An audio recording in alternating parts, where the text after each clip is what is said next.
All right, let's get into Words Matter. As we brought you here on the program last week, male students at Brower College in Warrnambool were forced to stand up and apologise to their female classmates on behalf of their gender. Now, the school said this was inappropriate. These boys weren't apologising for anything that they had done themselves, just the fact that they were boys. So let's bring in Words Matter. Kel Richards, the author, broadcaster extraordinaire.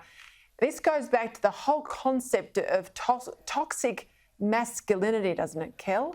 Yeah, it does. When they have to apologise for their gender, just for being boys, the idea is that masculinity is inherently toxic. Now, that's what we've got to. The history behind that expression is interesting. It was born in the 1980s, 1990s, out of a men's movement. It was a men's movement that in the media was described as snags, you know, sensitive new age guys. It was when a lot of men were saying, well, I'm a feminist. If you might remember, Darren Hitch used to say, I'm a feminist. So it was a sense of get in touch with your feminine side. And there's a toxic side of masculinity and a good side. So control the toxic side and build up the good side. That's where it started. But then it was hijacked and taken over by the radical feminists who basically said there's no good side to masculinity. All of it is toxic. Having testosterone is inherently evil. So 12 and 13-year-old boys in a high school are inherently evil just because they've got XY chromosomes and they were born with testosterone. That is just evil. Now, every time I hear that from these radical feminists, my answer is D-Day.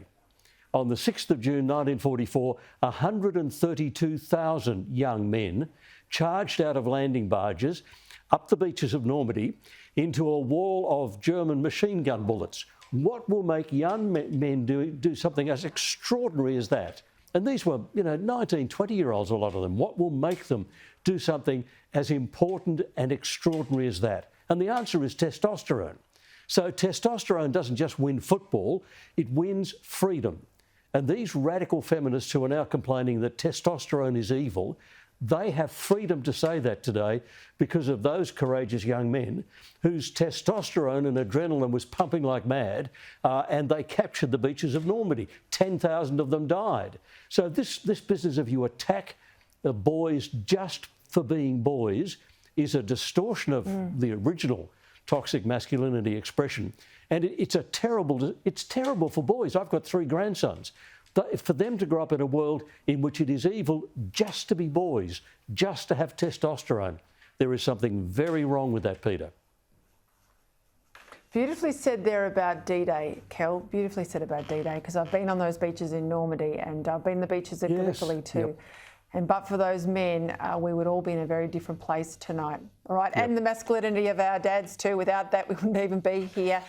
Yes, close the show. Yes. Kel Richards, as always, thank you for your time. You're fantastic. My pleasure. Thank you to